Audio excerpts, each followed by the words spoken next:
people and an innovation index and about how Boise is totally kicking our ass right now and we had to stop that. But something really pivotal happened over the weekend, and I was so sure I was going to mispronounce pivotal. But so I kind of need to talk about this as it changed some things. I got a call at 5:30 a.m. Sunday morning, and I was told to rush up to my building, my headquarters for the Detroit Bus Company. I logged into my security camera system and I saw this. Let's see if Prezi would like to cooperate. Technology is not my friend. There we go. All right, so that's our front door. Oh, and there's a guy trying to get in at 1:30 in the morning. I'm sorry, we're not open. But he still seems pretty determined. This is the entrance to a 90,000 square foot warehouse. So he goes to crowbar the door open and is successful. Good work. So he comes on in. He decides that prying stuff is too much work, so he pops the glass on that door. And he is almost inside. There he goes. So we had found out that this guy had cased our building about 2 months ago, so he knew exactly where to go. Goes upstairs, looks around, goes out to the shop. About 5 minutes later, comes out with a bag of tools worth about $2,000. Goes upstairs, and it looks like he's the Flash, but we edited it with technology. So he comes out with our jump box, worth about $400, and he leaves out the front. Very kind of him to liberate us of our stuff. And so he's going out to his getaway vehicle, which is a very nice Mercury Villager. And he comes back in again like the Flash, goes, unfortunately doesn't cut himself on the door that he broke, goes over to the shop, and he comes out with our $4,000 concrete grinder. Awesome, thank you. Goodbye, concrete grinder, see ya. Good luck grinding concrete somewhere not with us. So he wheels that off and he's gone. This is the aftermath. He smashed a lot of windows in the place just for kicks, I guess. Now, those little broken glass pieces will live on for a long time, but the thing is that when something like this happens to you, if something like this has happened to you, you know that it makes you really angry. It makes you so mad, especially if you can see him doing it. It just makes you want to fold the guy in half or just do something really bad.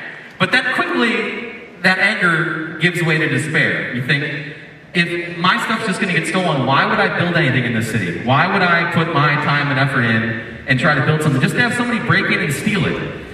You know, $6,000, that's not an inconsequential amount of stuff. But like any good nerd, I got curious. And so I thought, why would this guy do this? What's to gain here? Because for that $6,000 worth of stuff, he gets maybe $200 at the pawn shop.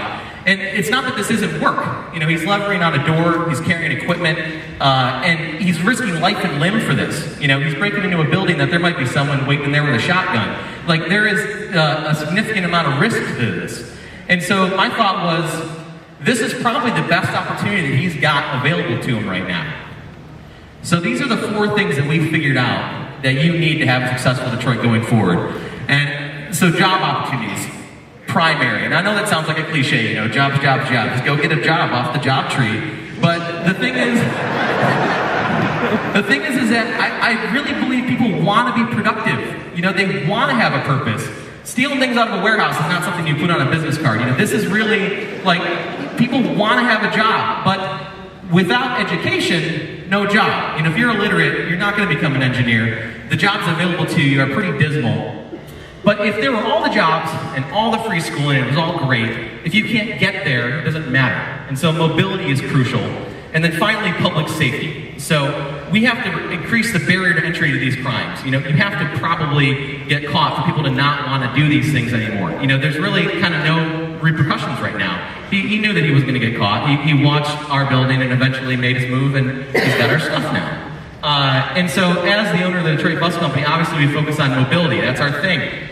Now, I launched this company 2 years ago. We had no idea how to do anything with a transportation company. I had no idea what that even looked like. But we just kind of used common sense, built a company that I thought people would like, and 2 years later, we're still in business. And we're so in business that we're doing things like advocating for a BRT system now. If you guys look, these are familiar dots on the map. Wouldn't this be amazing to be able to get from all of these points to all these other points? And that is totally not our map. That was made in 2011, 3 years ago by John Good, but it was put out there, and it was an important conversation starter. You know, this is the kind of thing that really changes people's perceptions of what's possible. And we're doing things like we're developing a demand responsive transit system. This is Kutsuplus in Helsinki. It's basically, it combines rides together. Think about it as like an Uber for public transit. The thing is this works really well in Detroit because Detroit, its population is laid out more like a rural setting than it is an urban setting. And so you need a responsive system like this that can fill the needs when they exist and not have a fixed route system that's running around. So this can really fill those gaps until something like a BRT is online, and even then connect the neighborhoods. And so we are actually working to develop that. Our little stupid bus company is working on something like that. And then finally, I get to hang out with Enrique Peñalosa, former mayor of Bogota. In his 3-year mayorship, this guy completely reworked the face of Bogota. I mean, it was a very depressed city. And he had built the Transmilenio, which is a comprehensive BRT network, which basically runs from the city out into the farmland, and development sprung up around this. I mean, he changed absolutely the structure of Bogota.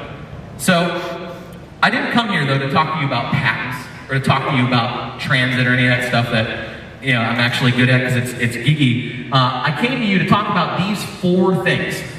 These 4 things, while they seem insurmountable, like create more jobs. How do you do that? Education, the system here is so broken. It seems like a bottomless pit that you could just pour time and effort to. The transit system, public safety, it's all so horribly dismal. How would you possibly push something forward on this? But we started a bus company by selling deep fryers on eBay and bought our first bus. If we can accomplish what we're working on right now from doing that, I'm really impressed with what you guys are all capable of. And so my question is, what is your next project?